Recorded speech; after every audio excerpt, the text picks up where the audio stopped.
WWE or ROH or even Lucha Underground do some of the same things as, GFW. So here is number one.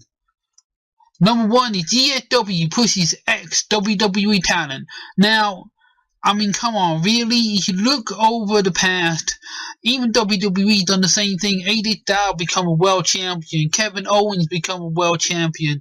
Dean Ambrose become a world champion. They are not WWE guys. AJ from, TNA originally. Kevin Owens is from ROH, who was Kevin Steen. Dean Ambrose was from CW. And, so like, okay, so who's the WWE guy? Finn Balor, New Japan Pro Wrestling. Ring of Honor made Cody Rhodes their world champion after Chris Daniels tried gaining that belt for 15 years, and Chris Daniels had a 3-month reign. Bray Wyatt had a lesser reign than Chris Daniels. It's like you just put over a WWE guy, your own talent, that was one of the founding fathers of Ring of Honor. You put over a WWE guy without allowing Daniel to have a year reign or try and beat Samoa Joe's record or anything. You just allowed, Cody to get over Daniel the way that he did. It's like, wait a minute. After all that time fighting towards the championship that Daniel finally won, he loses it within 2 to 3 months. And yet people complain about GSW pushing ex-WWE talent all the time. It's like ROH does it as well. WWE does it. So people just need to think about other promotions, the way that they deal with certain talents. It's not just GSW that does that, Number 2, GSW shares videos of former talent. This is recently where they tried to rebrand GSW in the summertime, and they shared a lot of old clips from a couple of years ago of Bobby Roode, the Young Bucks, being a part of the shows, and people complained about it. Yet WWE has Flashback Friday. WWE even done a show with Road Dogg and Josh Matthews dissing WCW about the worst things that happened in that show, yada yada yada, and it's like, so it's okay for WWE to have a network of old companies like ECW, WCW, etc., making money from them talent, yet GSW is not allowed to share videos of people they helped made into superstars. GSW made AJ Styles, they made Bobby Roode, they made The Abyss, they made Christopher Daniels. That one's split between ROH and GSW, but nevertheless, GSW helped build a foundation of, the top indie guys. And, especially when you look at the famous triple threat match between AJ, Chris Daniels, and Samoa Joe, there's no way anyone can tie that triple threat match. New Japan, that's a whole different ball game in terms of style and entertainment. But again, it's like ROH has Throwback Thursday, and people like Daniel Bryan, CM Punk, Austin Aries, Samoa Joe, they've been in WWE since their matches. But that's okay. ROH can get away with that, but GSW, they can't share old videos. They can't do that. That's just wrong. Come on, into IWC. ROH does the same thing. They share old clips of guys who are now in WWE. WWE did the same thing when Kurt Angle left, Jeff Hardy left, Team 3D, who were the Dudley Boys. When they left, they shared clips of them back to back all the time. So people just need to stop and look at how both promotions are running as well. Number 3, DFW changes its name. Rebranding happens all the time. Didn't Extreme Championship Wrestling used to be called Eastern Championship Wrestling? Wasn't WWE used to be WWF, then before WWF? So why does it matter so much if GSW changes its name? It was Impact before, then it was TNA before, then it was NWA TNA before they split with the NWA, and it's like they rebranded. It's still the same show, regardless of the colors or the logo design. It's still the same impact that we have each week. WCW used to be Jim Crockett Promotions.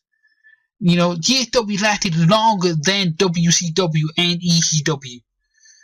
And people say every year they should die, they should die. They haven't died yet. They're still running shows. Deal with it. Number 4, the broken Hardy's gimmick. DAW should let Hardy use the gimmick, but why doesn't WWE allow Steve Austin to use Stone Cold? Steve Austin has to get permission to use Stone Cold. He can't just use that. You know, there's guidelines about him using Stone Cold. He's not on any DVDs. He's not Stone Cold Steve Austin. He's just Steve Austin.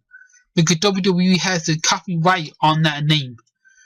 So GW putting copyright on the Broken Hardy gimmick is nothing new.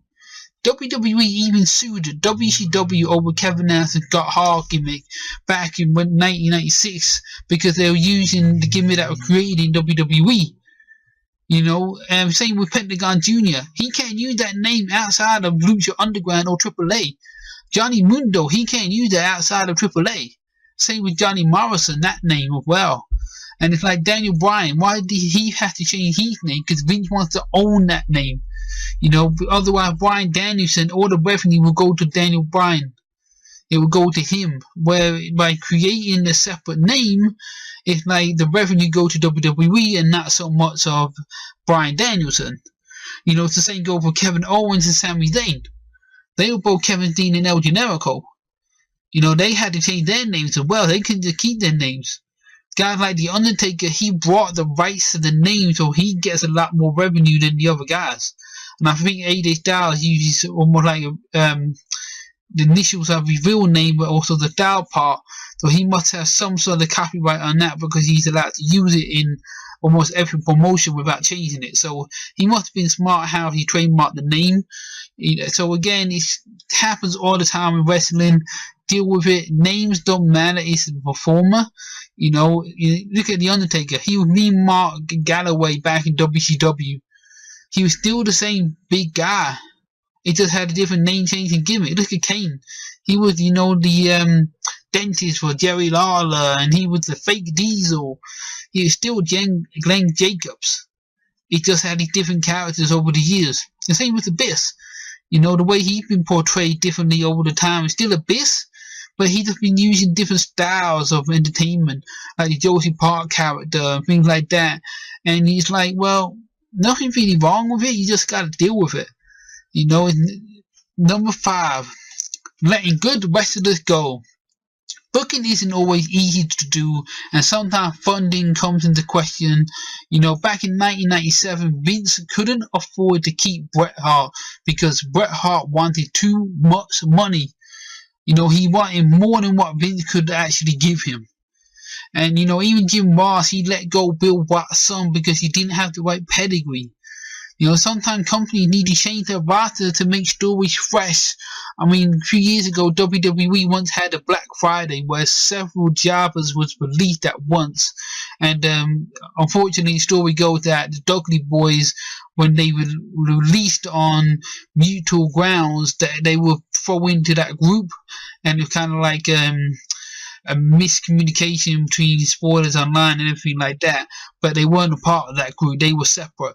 But sometimes stars need to change. I mean, that's why WCW died, because they didn't create fresh talent. They just used the guys that over time were becoming too old, like Kevin Nash and Hulk Hogan, and they didn't build up to the new future. And by that time, Vince bought the company. But GSW, they do something that people don't see. They actually get rid of people over the age of 40. If you actually look, Bobby Roode was over 40, AJ Styles is about 40, you know, Christopher Daniels is about 50 now. You know, they make room for new talent. And I think that's a great thing, because you're making the next 5 years become different. You're making the next generation. You're building the next generation. And that's what NXT is doing. They're letting people go to the main roster to bring up new stars. So you're doing that ladder of going from step 1, step 2, step 3 until you get to that final step, which is the main roster. And DSW have been doing that for years. WWE's only started doing that because the developmental times like Florida and Deep South, they didn't really bring that many people up, so it's never really that other thing. And now NXT is that brand, so DFW, there's nothing wrong with letting wrestlers go like they have done with AJ or Sting or Bobby Roode. Sometimes people want more than what they can be given, and it's just something that happens. Another thing you just gotta deal with. Number 6. GFW stars should go to WWE plus WWE talent race. Now, everyone says GFW stars should go to WWE. Now, let's see how booking has happened for them. Abyss has made a name for himself without ever going to WWE, even creating a new character in Joseph Parks, which allows time for Abyss to be off TV. Here are some of the names that are on the current roster on the WWE that have poor booking. Okay, Bray Wyatt meant to be the new Undertaker, but they made him lose every time. You know, he won against Seth Rollins, and that's the last big win I remember him having, besides the Elimination Chamber when he won the WWE title. That's it. What other big wins has he had on the main roster? Apart from maybe a few tag team matches with the Wyatt family? You know, not much really to build a character that's your new EO the new face of evil, and they just buried him like that. Number 2, Finn Balor. Finn Balor was the leader of the biggest group in New Japan, and now he's in mid-card feuds since his shoulder injury from SummerSlam 2016. He was like awesomely popular in Japan, you know, Prince Devitt, and he did some great heel stuff as well, and he really mixed up his style, and it's like WWE doesn't know how to use him at all. Number 3, Luke Gallows and Kyle Anderson, the Good Brothers. Team with Finn Balor in the New Japan as a part of Bullet Club, and yet WWE keeps them apart on the same roster. Put them as a 3-man team. Have some, 6-man tag with the Miz and Montaraz. Build up between them. Have them, kind of reunion with the Shield. That's not a reunion because apparently Roman doesn't want to be with Seth and Dean. But it's like, why keep them separate? Build on it. You have, the identity already there of the guys as a team. Exploit it. You've done it before with other talent. Number 4, Mike Bennett. He was doing pretty good in Ring of Honor and GSW for the short while, with the first lady of professional wrestling. Yet since SmackDown, they are the power of love. What have they done? He has lost every match he's been in, I think. He may have gotten a win over Sami Zayn, I think, his debut, but, it's just pointless. What is there? How are you going to build him if you just bring him in to lose? Number 5, Sami Zayn. One of the most awesome athletes in Ring of Honor as El Generico. His feud with Kevin Steen will go down in the history books. Yet WWE booked him to always pretty much lose. He had a few odd wins here and there, but he's not even had like the US title. He's not had the Intercontinental title. He's not even had the tag team titles. He's not won any championship since he left NXT. And it's like, what are you doing with Sami Zayn? He's one of the top guys that could really do well against AJ, against, Finn Balor, against even Bray Wyatt, and yet you just put him in the mid-card. Not even the mid-card. He's barely on TV. And when he is, he's just random stuff. Give him some substance. Give him some meaning and purpose. Number 6. Bo Dallas.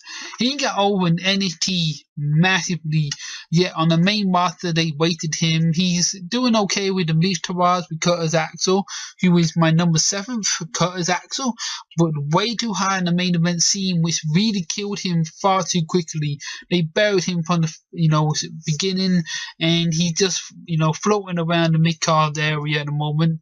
Number 8. Bayley. Bayley was loved in NXT, a true underdog story. Had some awesome matches with Sasha Banks, but since the main roster, they haven't done her character any justice. I mean, she should have had like a Roman Reigns heel turn at Extreme Rules, use weapons against Alexa Bliss, really build on her character and give her some more depth, and they haven't. They've done nothing with Bayley, And it's just a real shame that you allowed this one to go the way that was so awesome in NXT back in the day. Number 9, Luke Harper.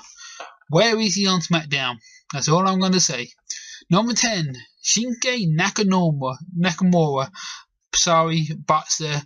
Maybe still hope they're slowly putting him with Jinder Mahal at the moment in SummerSlam and now at Hell in a Cell for the WWE title, but they haven't used him in the right way since he became on the main roster.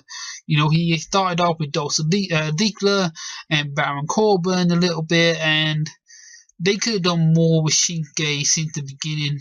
You know, I would like to see him and Bobby Roode rekindle their feud because they're together on SmackDown. Yeah, it's like nothing ever happened between them, and it's such a shame. Number 11, Matt and Jeff Hardy. Used to be, you know, an awesome tag team. They still are an awesome tag team, don't get me wrong, but I think they're better off being on both brands, like Matt on SmackDown, Jeff on Raw, because I feel like at this stage of their careers, they're better off single guys now, because they can really help, you know, the thin talent roster and give it some more depth, give it some more character on the show, and really help the younger guys on both shows out rather than just being tag team, just doing matches here and there. I think he just waters them down to a point where it's like, yeah, we got you back, we got you away from GSW, we're not going to use you now apart from winning tag titles. It's a real, like, I hope they do stuff with this Awakened gimmick they've been teasing with Matt and start to really build on that soon. So I hope they do something with that and keep Jeff as Jeff is, but it would be hopefully like Shinsuke Nakamura, maybe still hope between them guys. Number 12, Heath Slater. He was awesome on SmackDown doing the free agent storyline and teaming with Rhino winning the SmackDown titles, but where are they now on Monday Night Raw? They done nothing. They've been jobbers. You know, an awesome act together and yet they done nothing on Raw. I don't think they won a match yet on Raw. Heath Slater and Rhino should have better respect and better booking than what they've had on Raw the past few months since they've been moved over. You know, it's almost like, you know, I'm going to add, for the time being, my last one would be Charlotte. When she was, you know, the women's champion, rather than waiting to WrestleMania for Bayley to have that big win, she won it at Fastlane. Why Fastlane? It doesn't really mean anything. It's no magnificent moment like the Daniel Bryan moment or the Chris Benoit and Eddie Guerrero moment of holding that title in the air. It's not the same feeling because it wasn't at WrestleMania, and that was the big problem there. You know, and Charlotte, since she's been on SmackDown, she's not really done anything either. I know she had issues with her dad, Ric Flair, being ill. You know, that can't be helped by any means, but before that, they just didn't really use her in the right way. I'm hoping they're going to build on her soon, you know, give her better storylines and better involvement in the women's division. Otherwise, they need to move her back to Raw. Now, where do some of the WWE stars come from on the main roster? Is everyone a WWE talent that was used through the developmental? Let's have a look where some of the talent actually comes from. Drew Galloway, Ring of Honor, GFW. Shinsuke Nakamura, New Japan Pro Wrestling. James Storm lasted about 2 weeks, GFW. Leo Rush, he's coming soon, he's from CZW. Dean Ambrose, also from CZW. Luke Harper, also from CZW. Sami Zayn is from Ring of Honor. Seth Rollins is from Ring of Honor. Kevin Owens is from Ring of Honor. Finn Balor's from New Japan Pro Wrestling. The Good Brothers are from New Japan Pro Wrestling. Samoa Joe, Ring of Honor and GFW. Adam Cole, Ring of Honor. Kyle O'Reilly, Ring of Honor. Bobby Fish, Ring of Honor. Bobby Roode, GFW. AJ Styles, New Japan Pro Wrestling, also GSW beforehand. The Hardys, GSW. Come on, really? That's half your roster. Roman Reigns and Braun Strowman are like two WWE guys they're building that haven't really worked indies. I don't think they've ever had. Maybe Braun might have done stuff. Maybe I haven't researched enough on his before WWE time, but you know, come on, really? A lot of these guys are now over 40. They haven't got much mileage left on them. So eventually they're going to have to move aside for a new talent to be built. And I think this is where, like, DFW, they do the right thing by saying, like, at a certain age, like over 40, they start letting them guys go, like Bobby Roode, Samoa Joe, to make room for new talent. And I think it's the right thing to do in a sense, because you're looking at, I think DFW is a developmental brand. They always have been, and not the main event type brand like WWE, Raw, and SmackDown. They're a developmental brand. That's what they always have been, and I think people misunderstand that. DW does allow more time for, creative freedom to some stage, and like the Broken Hardy gimmick, the Joseph Park gimmick, the Aces and A stuff. They do allow a lot more freedom creatively, like Josh Matthews and Jeremy Borash, their storyline. Yeah, it was rubbish, but it's still creative what they did. You got to give them credit for that. So why should GSW stars go to WWE if they're not going to be pushed in the main event? At least GSW allows different talent to be with the world title. I mean, even Austin Aries, he's from GSW. He was GSW world champion. Okay, TNA world champion, but he was a world champion there. Jeff Hardy was a world champion there. Matt Hardy was a world champion there. And it's like everyone been given a main event chance, even if it was 2 or 3 months. GSW allowed that, but WWE hasn't even given Sami Zayn a fair chance at a title shot. Even Cesaro, it's another one to name. He's not even had the world title or the universal title. He's been there for a few years now. He's an awesome talent. Yeah, he's been in the tag team division all his life. With Sheamus, with Tyson Kidd, with Jack Swagger, another one he was with.